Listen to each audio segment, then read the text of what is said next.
ഓം ശാന്തി. രാവിലെ തൊട്ട് നമ്മൾ കേട്ടുകൊണ്ടിരിക്കുന്ന വാക്കാണ് എത്ര ഭാഗ്യശാലികളാണ് നമ്മൾ എന്ന്. ഈ നിമിഷം ആ നിമിഷമാണ്. നമ്മുടെ അനേക ജന്മങ്ങളിലെ അറിഞ്ഞോ അറിയോ ചെയ്ത സുഹൃതത്തിൻ്റെ ഫലമായിട്ട് നമ്മൾ കാത്തിരുന്ന ആ ദിവസം ഇതാ എത്തിക്കഴിഞ്ഞിരിക്കുന്നു. മഹാതപസ്വിനിയായ രാജയോഗിനി ബ്രഹ്മകുമാരി ജയന്തി ദീദിജി ഭാരതത്തിലും വിദേശത്തും സേവനമനുഷ്ഠിച്ചിട്ടുണ്ട്. അതുകൊണ്ട് ഭാരതത്തിൻ്റെ സംസ്കാരവും അഥവാ സനാതനധർമ്മത്തിൻ്റെ സംസ്കാരത്തെ വിദേശത്തെ ഭിന്ന ഭിന്ന രാജ്യങ്ങളിലെ ഭിന്ന ഭിന്ന ഭൂഖണ്ഡങ്ങളിലെ സംസ്കാരങ്ങളുമായി ആ സംസ്കാരങ്ങളുടെ വ്യക്തിത്വങ്ങളിലേക്ക് പ്രസരിപ്പിക്കാനുള്ള സൗഭാഗ്യം അവസരം ബാബ ദീദിയാണ് ഏൽപ്പിച്ചത്. ദീദി ആ ദൗത്യം വളരെ ഭംഗിയായിട്ട് നിർവഹിച്ചു. ഭാരതത്തിൻ്റെ സംസ്കാരത്തെ അവരുടെ ബോധമണ്ഡലത്തിലേക്ക് ഉണർത്തിപ്പിക്കാൻ ദീദിജിക്ക് കഴിഞ്ഞിട്ടുണ്ട്.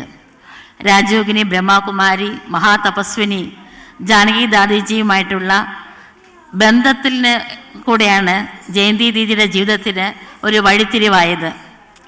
ആത്മീയതയെ ജീവിതത്തെ ശ്രേഷ്ഠമാക്കാനുള്ള പ്രായോഗിക മാർഗമായി ദീദിജി ലോകത്തിന് മുന്നിൽ അവതരിപ്പിച്ചു.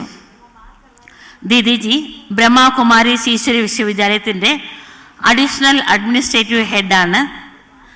യൂറോപ്പും മിഡിൽ ഈസ്റ്റും ഉള്ള ബ്രഹ്മകുമാരീസിൻ്റെ പ്രവർത്തനങ്ങളുടെ ഡയറക്ടറും കൂടിയാണ്. സംഘടനയുടെ പരിസ്ഥിതി കാലാവസ്ഥാ വ്യതിയാന പ്രവർത്തനങ്ങളിലും ദീദിജി മുന്നിൽ നിന്ന് നയിക്കുന്നു.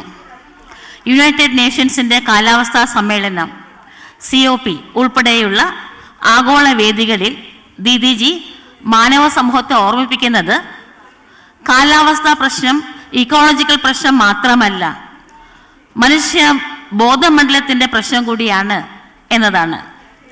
ഭൂമിയുടെ ആരോഗ്യത്തിന് മാനവ മനസ്സിൻ്റെ ആരോഗ്യവുമായിട്ട് അത്രത്തോളം അടുത്ത ബന്ധമുണ്ട്.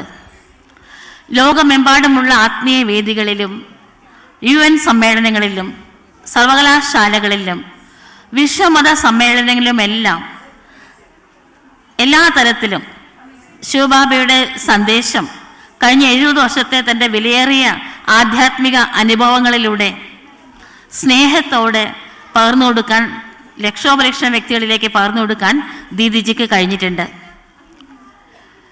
ഇന്ന് നാം ദീദിജി എന്ന ഒരു വ്യക്തിയല്ല ശ്രവിക്കുന്നത്, ഒരു സാന്നിധ്യത്തെ അനുഭവിക്കുകയാണ്.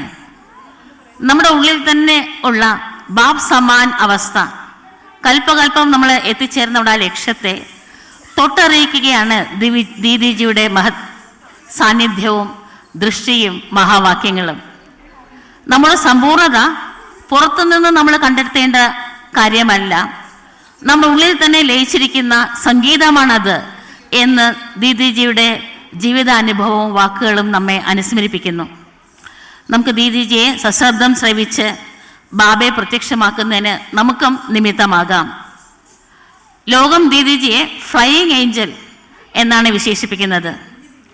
മഹാതപസ്വിനിയായ ജാനകി ദാദിജിയുടെ മഹദ്വചനങ്ങൾ എവിടെയൊക്കെ ദാദിജി പ്രഭാഷണം ചെയ്തിട്ടുണ്ട് അവിടെ അതെല്ലാം തർജ്ജമ ചെയ്യാനുള്ള സുവർണ അവസരം ദീദിജിക്ക് ലഭിച്ചതുകൊണ്ട് ദീദിജിയുടെ ജീവിതം ഗഹനമായിട്ടുള്ള ആധ്യാത്മിക ധാരണ കൊണ്ട് സമ്പന്നമാണ്.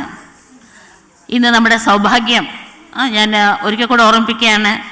നമ്മളിവിടെ എത്തിയതും ദീദിജിയുടെ ദൃഷ്ടി കിട്ടുന്നതും കാണാൻ കഴിഞ്ഞതും ശ്രവിക്കാൻ സാധിച്ചതും എന്നതിൽ നമുക്ക് എല്ലാവർക്കും അഭിമാനിക്കാം. ഓം ശാന്തി.